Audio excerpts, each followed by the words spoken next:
నేను ఈ భూమి భారాన్ని పట్టుకోలేకపోతున్నాను, నేను ఈ జగత్తుని భరించలేకపోతున్నాను, పాపుల సంఖ్య ఎక్కువైపోయింది అని చెప్పవలసి వచ్చింది అనుకోండి, భూదేవిగా ఎప్పుడూ చెప్పదు. ఆవిడ ఎవరిగా చెప్తుంది అంటే గోరూపంలో చెప్తుంది. ఆవుగా నిలబడి మొరలు పెడుతుంది. ఆవు మొరలు పెట్టిందనుకోండి, వెంటనే వినేవాడెవరంటే పరమాత్మ వింటాడు. ఎవరు నీ మొరలకు కారణము అని అడుగుతాడు. అందుకే గో అంటే ఆవు అన్నది సామాన్యార్థం. గో అన్న మాటకి విశేషార్థం ఏమిటో తెలుసా? ఎన్నడూ హింసింపబడనిది. హింస అన్న మాట గోవు యందు అన్వయం కాకూడదు ఏ రకంగానూ కూడా. గోవుని రక్షించడం వినా ఎక్కడా గోవు బాధపడడానికి వీలు లేదు. గోవులు ఎక్కడ సంతోషంగా ఉంటాయో అక్కడ ఉద్ధారకత్వం ఉంటుంది, అక్కడ లోకము చల్లగా క్షేమంగా ఉంటుంది.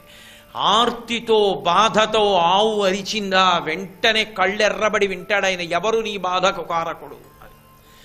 గోవు బాధతో అంబారావం చేస్తే మొదట వింటాడు ఆయన, ఎవడు నీ బాధకు కారకుడు అని అడుగుతాడు. భూదేవిగా అడిగితే ఏమో వినొచ్చు వినకపోవచ్చు, కొంచెం క్షమతో ఉండు, నీ పేరేది క్షితి, నీకు ఓర్పు ఉండాలి, భరించగలగాలి అంటాడు. ఆవుగా అరిస్తే వెంటనే వింటాడు, ఏమి నీ బాధ అని అడుగుతాడు. మీరు అందుకే భాగవతం యొక్క ప్రారంభం చూడండి. ఆవు ఎద్దు దగ్గరికి వస్తుంది, ఎద్దు ధర్మం, దాని 4 కాళ్ళు ధర్మం. ఆవు భూదేవి. ఆవు వచ్చి అడుగుతుంది ధర్మాన్ని. ఈ లోకంబున నీవు పూర్వము 4 పాదముల నడతువు, నేడా శ్రీలలనేశుడు లేమిని కాలముచే నీకు ఒంటి కాలయ్యగదే అని అడిగింది. ఒకప్పుడు కృష్ణ భగవానుడు ఈ భూమి మీద నడిచాడు. ఆయన గోవిందుడు కనుక ఆయన నడిచినప్పుడు నీకు 4 కాళ్ళున్నాయి. ఆయన ఇప్పుడు కృష్ణావతార పరిసమాప్తి చేశాడు. పరిసమాప్తి చేయడం వల్ల ఓ ధర్మమా నీకు 4 కాళ్ళు లేవు, 3 కాళ్లే ఉన్నాయి. ఒక్క కాలుతో మాత్రమే నువ్వు నిలబడుతున్నావు. ఇంత దారుణమైన స్థితి నీకు కలిగిందే, బాధపడుతున్నానంది ఆవు. ఆవు అంటే భూదేవి. భూదేవి అలా చెప్తే ఎద్దేమందంటే, ఎద్దంటే ధర్మం. ధర్మం ఏమందో తెలుసా? నాకు 3 కాళ్ళు పోయాయని బాధపడటం లేదు. దేవతలకు, ఋషులకు, పితృదేవతలకు, నాకు, నీకు, ధీయుతులకు, నానావర్ణాశ్రమములకు, గోవులకు బాధయనుచు కుందెదననగా. నేను ఎందుకు బాధపడుతున్నానో తెలుసా? నాకు 3 కాళ్ళు లేవని కాదు నా బాధ, డేకుతా. నా బాధ నాకు 3 కాళ్ళు లేవంటే వీళ్ళు బాధపడతారని గుర్తు. ఎవరెవరు? దేవతలకు బాధ కలుగుతుంది. ఎందుకు బాధ కలుగుతుంది? ధర్మం తప్పిపోయింది కాబట్టి. యజ్ఞం ఉండదు, యాగం ఉండదు. యజ్ఞాన్ని విమర్శించేవాడు, యాగాన్ని విమర్శించేవాడు, హోమ ప్రక్రియను విమర్శించేవాడు, వేదమంత్రాలను విమర్శించేవాడు, ఎందుకంటే అవన్నీ పట్టుకెళ్ళి అగ్నిహోత్రంలో పడేయడం అనేవాడు, ఇలాంటి వాళ్ళు లోకంలో ప్రబలిపోతారు. దేవతలకి హవిస్సు ఉండదు. కోపం చెందినటువంటి దేవతలు వర్షం కురిపించరు. కురిపించిన ఇంటికి పంట పట్టుకెళ్ళేటప్పుడు కురిపిస్తారు, దాని వలన పంట రాదు. కాబట్టి దేవతలకు, ఋషులు బాధపడతారు. ఎందుకు పడతారు అంటే ఋషులకు మనం రుణపడి ఉన్నాం, వాళ్ళు మన ఉద్ధరణ కోసమని వాంగ్మయం ఇచ్చారు. కోట్లు ఖర్చు పెడతాడు, రామాయణం ఇంట్లో ఉండదు. కోట్లు ఖర్చు పెడతాడు, భారతం ఉండదు. కోట్లు ఖర్చు పెడతాడు, భాగవతం ఉండదు. నాకెన్నో వచ్చంటాడు. పోతన గారి భాగవతంలోంచి ఒక్క పద్యం భోజనం చేసేటప్పుడు పిల్లాన్ని కూర్చోబెట్టుకుని చెప్పడం. తన కొడుక్కి 2 పద్యాలు నేర్పడు, 2 రామాయణంలో 2 శ్లోకాలు నేర్పడు. సరికదా? అసలు రాముడంటే సీతమ్మ అంటే ఎవరో తెలియనట్టు ఇంగ్లీష్లో మాట్లాడడం చాలా గొప్ప అనుకుంటాడు. ఇప్పుడు ఋషి రుణం ఏమైంది? మేమిచ్చి వీళ్ళు చదువుకుని బాగుపట్టలేదు, ఋషులు బాధపడతారు. ఋషులు బాధపడితే ఈశ్వరుడు బాధపడతాడు. కాబట్టి దేవతలకు, ఋషులకు, నీకు అంటే భూదేవికి పాపులు పెరిగిపోతే నీకు బాధ కాదు, బరువు ఎక్కువైపోతుంది. నాకు ధర్మం ఉండదు, లుప్తమైపోతుంది. కాబట్టి నీకు, నాకు, నానావర్ణాశ్రమములకు, వర్ణములకు, ఆశ్రమములకు కూడా బాధ కలుగుతుంది. విపరీత ప్రబోధాలు చేసేటటువంటి వాళ్ళు ఎక్కువైపోతారు. ఒరే నువ్వు ఇది చేయకూడదురా అంటే, ఏది చేయకూడదన్నాడో అది చేస్తాననేవాడు ఒకడు, నువ్వు ఇది చెయ్యరా అంటే నేను చేయనని వదిలిపెట్టేసేవాడు మరొకడు. ఒరే నువ్వు చదువుకోవాలరా, నువ్వు యజ్ఞం చెయ్యాలరా, నువ్వు సంధ్యావందనం చెయ్యాలరా, నువ్వు గాయత్రి చెయ్యాలరా, నువ్వు పంచకట్టుకోవాలరా అంటే నేను సంధ్యావందనం చేసుకోను, నేను గాయత్రి చేయను, నేను యజ్ఞం చేయను, నేను యాగం చేయను, నేను మంత్రం నేర్చుకోను, నేను రామాయణం చదువుకోను, నేను ఎన్నడూ ఒక్కనాడు భగవత్ సంబంధంతో ఉండను, రేపు పెళ్ళనగా ఇవాళ ఉపనయనం చేసుకుంటాను. ఎవడు అసలు ధర్మంలో ఉండాలో, ఎవడు ఎక్కువ బరువు మోయ్యాలో వాడు వదిలేస్తాడు. ఎవడు వీటి జోలికి వెళ్లకుండా తన ధర్మం తాను పాటించాలో వాడు ఇవన్నీ పట్టుకుంటానంటాడు. కాబట్టి నానా వర్ణాశ్రమములకు కలగలపైపోతోంది. నానా వర్ణాశ్రమములకు ఆశ్రమాలు. బ్రహ్మచారిగా ఉండవలసిన వాడు గృహస్థులో బతుకుతాడు. చిన్న వయసులో చదువుకోవలసిన వాడికి కామప్రకోపం. గృహస్థుగా ఉండవలసిన వాడు అబ్బా ఏమిటండి ఇవన్నీ అని సన్యాసిలా బతుకుతాడు. సన్యాసిలా బతకవలసిన వాడు నేను ఎందుకు ఎంత తక్కువ మాట్లాడితే అంత మంచిది. కాబట్టి ఏ ఆశ్రమంలో ఉండవలసిన వాడు ఆ ఆశ్రమంలో ఉండవలసిన వాడిగా ఉండడు. కాబట్టి నానావర్ణాశ్రమములకు, దానికి తోడు ధీయుతులకు. ధీయుతులు అంటే బుద్ధి కలిగిన వాళ్ళు. బుద్ధి కలిగిన వాళ్ళు అంటే శాస్త్రమును ప్రమాణముగా స్వీకరించి బతకాలనుకున్న వాళ్ళు. వాడు ఎక్కడ బతుకుతాడు? వాడిని బతకనివ్వరు. నానా ఇబ్బంది, ఒక్కటి సక్రమంగా ఉండదు. ధీయుతులకు, గోవులకు బాధ ఎనచు కుందెదననగా, వ్యాపారం చేయడానికి గోవు కూడా ఉపకరణమే అయిపోతుంది. కాబట్టి నాకు 3 కాళ్ళు లేవని ఏడవట్లేదు, నేను ఇన్నిటికీ బాధని ఏడుస్తున్నాను. అది నా బాధ. పోయింది ధర్మం అంది అంటే పోయిందా లేదా అక్కడే తెలిసింది. వెంటనే వచ్చి ఒక కాలు మీదున్న ఎద్దుందన్నాడు, అది కూడా కింద పడిపోయింది. మహానుభావుడు ఇంకా పరీక్షిత్ అప్పటికున్నాడు కాబట్టి కలియుగ ప్రారంభంలో పరిగెత్తుకొచ్చాడు. వాచవి అయిన గడ్డిదిని వాహినులందు జలంబు తాగగా నీ పాదంబులనెవ్వడు నిర్దలితంబుగ చేసే వాడు తా ఖేచరుడైన భూషణయుక్త బాహులన్ వేచని తుంచివైతు వినివేదికి నేగిన నెలడాగినన్ అన్నాడు. వాచవి అయిన గడ్డి తిని, ఓ ఆవు ఎద్దులారా, మీరు ఎక్కడో మనుష్యులకు పనికిరాని గడ్డి మీరు తింటున్నారు. వాహినులందు జలంబు త్రాగగా, మురుగుడు కాలువలో నీళ్లు తాగుతాయి, మనకి శుద్ధమైన పాలిస్తాయి. అటువంటి నీ కాళ్ళు ఎవడు నరికాడు? ఎవరొచ్చాడు నీ జోలికి? వాడి చేతులు నరికేస్తాను. ఎవరు వాడని అడిగాడు. ధర్మ సంస్థాపన చేయడానికి సిద్ధపడినటువంటి ప్రభువు కనుక. ఇది గోవిందనామానికి ఉన్న తాత్పర్యం. నా విష్ణు పృథివీపతి. ఎందుకు పరీక్షిత్తుకు అధికారం వచ్చింది అంటే పరీక్షిత్తు చెప్పుకున్నాడు భూదేవితో, అమ్మా సాధువులకు జంతువులకు బాధలు కలిగించు కలుల భంజింపని రాజాధము ఆయు స్వర్గము శ్రీ ధనము వీటిపోవు సత్యము తల్లి అన్నాడు. విష్ణుస్వరూపంగా ఈ రాజ్యాన్ని పరిపాలన చేయడానికి రాజు అన్న పేరుతో కూర్చుంటాడు. ఎవడు పరిపాలనాంశతో కూర్చునున్నాడో ఆ పరిపాలనాంశతో కూర్చున్నవాడు శాస్త్ర ప్రకారము రక్షింపబడవలసినటువంటి సాధుజీవులను సత్పురుషులను రక్షించకుండా వాళ్ళు బాధపడుతున్నా చూస్తూ ఊరుకుంటే అలా కూర్చున్నవాడెవరో వాడి యొక్క ఐశ్వర్యము స్వర్గము వాడి యొక్క పైలోకములు అన్ని నశించిపోతాయమ్మా. అందుకని నా కర్తవ్యం నేను కాపాడి తీరాలమ్మా అన్నాడు. శిష్టజన రక్షణంబును దుష్టజన నిగ్రహంబును నృపులకు స్రష్ట విధించెనని పురాణ ద్రష్టలు చెప్పుదురు, ఇది ధర్మము తల్లి అన్నాడు.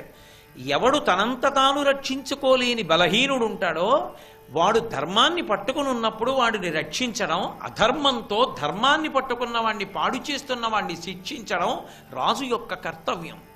అందులో నేను వైక్లభ్యాన్ని పొందకూడదుగా అమ్మా, అందుకు తంతున్నాను, అందుకుని వీడి భుజాలు నరికేద్దాం అనుకుంటున్నాను అన్నాడు. కాబట్టి ఇప్పుడు ఆయన భూమికి పరిపాలకుడు గోవిందా అన్న నామానికి అర్థం ఏమిటంటే భూమి వంక చూసినప్పుడు భూమి మీద ఉన్నప్పుడు ఒక భావన మనసు యందు ఉండాలి. అసలు ఈ భూమి భరించడానికి ఈ భూమి మీద నిలబడడానికి యోగ్యముగానే బతుకుతున్నానా, అది గోవిందా అన్న నామానికి అర్థం. గోవిందా గోవిందా గోవిందా గోవిందా అని పిలవగా ఏ భావన వస్తుందంటే ధర్మమునందు అనురక్తి వస్తుంది. నేను ఈవిడికి బరువు కాకూడదు, నేను ఉండడం ఆవిడికి సంతోషం కావాలి. ధర్మాత్ములైన వారు భూమి మీద ఉంటే వర్షాలు పడతాయి, భూమి సస్యశ్యామలమవుతుంది. నేను అటువంటి వాడిని కావాలి తప్ప నేను తల్లికి బరువు కాకూడదు అన్న భావన మనసు యందు అన్వయం అవ్వాలి అంటే గోవిందా అన్న నామంతో పిలవాలి. అది భూమికి రక్షకుడన్న మాటకు అర్థం. ఇప్పుడు ధర్మమునందు అనురక్తి కలిగిందనుకోండి, ఎవడు ధర్మమునందు అనురక్తి కలిగి ఉంటాడో వాణ్ణి చూస్తే ఇద్దరు ప్రీతి చెందుతారు. ఒకరు భూదేవి, వేరొకడు భగవానుడు. ఇద్దరికీ పరమ సంతోషంగా ఉంటుంది ధర్మాత్ముడైన వాడు జీవించి ఉండడం. అందుకు కదూ రాక్షస కులమునందు జన్మించినప్పటికీ విభీషణుడు ఆపత్కాలమునందు కూడా నా మనసు ధర్మమునందు ప్రవర్తించుగాక అని చతుర్ముఖ బ్రహ్మగారిని వరం అడిగితే నీకు మృత్యువు లేదు చిరంజీవివి అన్నాడు. ఎవడు ధర్మమునందు నిలబడాలనుకుంటాడో వాడు చిరంజీవిత్వాన్ని పొందుతాడు. ఎవడు అధర్మాన్ని కోరుకుంటాడో వాడికి ఎంత తపస్సున్నా నిలబడలేడు. 10 తలలున్నా తపస్సున్నా రావణుడు ఏమైపోయాడు? వెళ్ళిపోయాడా లేదా? కాబట్టి ధర్మము శాశ్వతము, ధర్మము సత్యము, ధర్మము మనిషిని కాపాడుతుంది. అటువంటి ధర్మమునందు అనురక్తి భగవంతుడు చెప్పినట్లు మనం బ్రతుకుదాం అనే ఆలోచన దేని వలన కలుగుతుంది అంటే గోవిందా గోవిందా గోవిందా అన్న నామాన్ని పలుకుతుంటే ధర్మమునందు అనురక్తి కలిగి భూమి ఎవరి సొత్తో తెలుస్తుంది. లేనినాడు సగరపుత్రులు ఏం చేశారు? 60,000 మంది భూమికి ఇష్టం వచ్చినట్టు గోతులు పెట్టారు. గోతులు పెట్టి కనపడ్డ ప్రాణిని కనపడ్డట్టుగా చంపేస్తూ పాతాళం వరకు వెళ్ళిపోయారు. అప్పుడు దేవతలందరూ వెళ్ళారు, ఈ భూమిని పాడు చేసేస్తున్నాడు ఎలా ఈ సగర పుత్రులని. వెంటనే మహానుభావుడైనటువంటి బ్రహ్మగారు అన్నాడు, కాపిలం రూపమాస్తాయ ధారయనిశం ధరణీమిమాం.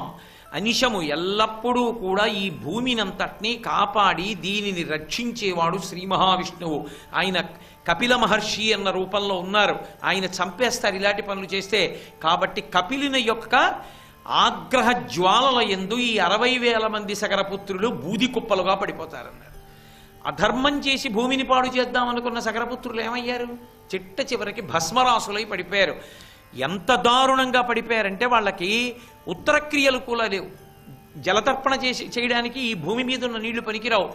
మహానుభావుడు భగీరథుడు ఆ వంశంలో పుట్టాడు కాబట్టి, గంగని ఆకాశం నుంచి తీసుకొచ్చాడు కాబట్టి ఆ గంగా ప్రవాహం ప్రవహిస్తే పాతాళలోకం వరకు వెడితే భోగవతి అన్న పేరుతో వెళ్ళి సగరుల యొక్క శరీరముల బూది కుప్పల మించి ప్రవహిస్తే అప్పుడు వాళ్ళకి ఉత్తమ గతులు కల్పింపబడ్డాయి. అప్పటి వరకు అలాగే పడి ఉండిపోయారు. కాబట్టి గోవిందా అన్న నామము చేత ఈ భూమికి రక్షకుడు ఆయన అన్న భావన మనకి మనసులో బాగా పెరుగుతుంది. మీరు ఇంకొకటి గమనించండి, అసలు దేవాలయంలో కూడా శ్రీ భూ సమేత శ్రీ మహావిష్ణువుగా ఉంటారు. ఒక పక్క శ్రీదేవి, ఒక పక్క భూదేవి ఉంటారు. ఇద్దరు పద్మాలు పట్టుకుని అయ్యవారి వైపుకి వంగి ఉంటారు. ఇటు శ్రీదేవి ఇటు భూదేవి ఉండడంలో తాత్పర్యం ఏమి అంటే, ఒక పక్క భూదేవి తన ధర్మాన్ని తాను నెరవేరుస్తుంది. ఏదో పంట వేశాడు, పొలం దున్నాడు, వచ్చింది పంట చేతికి, అది అనుభవయోగ్యము కావాలా వద్దా, అనుభవయోగ్యము కావాలా వద్దా, ఆ పంట ఇంటికెళ్ళి వాడు తిని వాడుగా మారాలా వద్దా. అన్నం అక్కడ ఉందనుకోండి, అది అన్నం నేను, ఈ అన్నం నేను తినేశాను అనుకోండి, ఇప్పుడు అన్నం ఏమైంది? నేనైపోయింది. పండిన పంట నేనైపోవాలా వద్దా అంటే మధ్యలో ఉన్న ఆయన వంక చూస్తుంది భూదేవి. ఇదంతా చేరచ్చా ఇంటికి? చేరవచ్చంటే శ్రీదేవిగా మారుతుంది. ధాన్యాగారాలు నిండుతాయి, కడుపులు నిండుతాయి. ఏ ధర్మం పాటిస్తున్నారని చేరాలి, ఏ పుణ్యకార్యం జరుగుతోందని చేరాలి, నే చెప్పిన శాసనం ఎవడు పాటిస్తున్నాడని చేరాలి అని ఈశ్వరుడు పశ్చాత్తాపం కూడా లేని వాళ్ళకి ఎందుకు అని ఇలా అన్నాడు అనుకోండి. భూదేవి అనుగ్రహం శ్రీదేవిగా మారదు. అప్పుడే విపత్తులు సంభవిస్తాయి. ఏదో జలప్రలయాలు రావడం, లేకపోతే తుఫాన్లు రావడం, లేకపోతే ఏదో వరదలు రావడం, లేకపోతే మిడతల దండ్లు రావడం, చోర భయం, రకరకాలుగా భూదేవి నుంచి వచ్చినది శ్రీదేవిగా మారకుండా పోతుంది. అంటే మధ్యలో ఉన్నవాడు పరిపాలకుడై వాడి పాదముల యందు భక్తితో అన్న మాటకు అర్థం కేవలంగా ఏదో పట్టుకొచ్చి వాడికి అభిషేకాలు, వాడికి పూజలు చేసేయడం కాదు. ఎందుకు చెయ్యాలంటే ధర్మమునందు అనురక్తి వలన. ధర్మమునందు అనురక్తి చేత ధర్మాన్ని చెప్పిన వాడి పాదాలు పట్టుకోవడం అలవాటైతే దాని చేత వాడు ప్రీతి చెంది అందరూ సంతోషంగా ఉండేటట్టు చూస్తాడే. ఈ అన్వయమయ్యేటటువంటి లక్షణం ఎక్కడి నుంచి వస్తుందంటే భూమి వాడి సొత్తన్న భావన నుండి వస్తుంది. అందుకని భూదేవి శ్రీ మహావిష్ణువు యొక్క భార్య అని చెప్పడంలో ఉన్న తాత్పర్యం అది. కాబట్టి ఇప్పుడు గోవింద అన్నప్పుడు భూమి, ఈ భూమి ఆయన సొత్తు. ఆయన సొత్తు అయినప్పుడు ఆయన ధర్మాన్ని ఎలా నిలబెడుతూ ఉంటాడు? భూమికి బరువు పెరగకుండా ఉండాలంటే రాజు రూపంలో నిలబెడుతూ ఉంటాడు. ఇందాక మీకు చెప్పానుగా, అందుకే పరీక్షిత్ జోక్యం చేసుకున్నాడు. రాజుగా సింహాసనంలో కూర్చుని ప్రభుత్వంగా కూర్చుని పరిపాలన చేపడతాడు. పరిపాలన అంటే యోగ్యులైన వారికి అందేటట్టు చెయ్యడం, అయోగ్యులకు అందకుండా చేయడం. ఎవరు తప్పు చేశాడో వాణ్ణి శిక్షించడం, ఎవడు సన్మార్గంలో ఉన్నాడో వాణ్ణి రక్షించడం. ఇప్పుడు ఇది ఎవరిది? విష్ణువుది. ఆ విష్ణువు యొక్క అంశ ఎవరి యందు ప్రవేశించిందో వాడు పరిపాలకుడుగా ఉంటాడు. వాడు వాడి ధర్మంలో నిలబడకపోతే మళ్ళీ వాడికి పతనం సంభవిస్తుంది. అందుకనే అమ్మా, నేను చెయ్యవలసిన పని నేను చెయ్యకపోతే నా సమస్త ఐశ్వర్యములు పోతాయి, అందుకు నేను చెయ్యాలమ్మా అన్నాడు పరీక్షిత్. సర్వం శ్రీ ఉమామహేశ్వర పరబ్రహ్మార్పణమస్తు. స్వస్తి.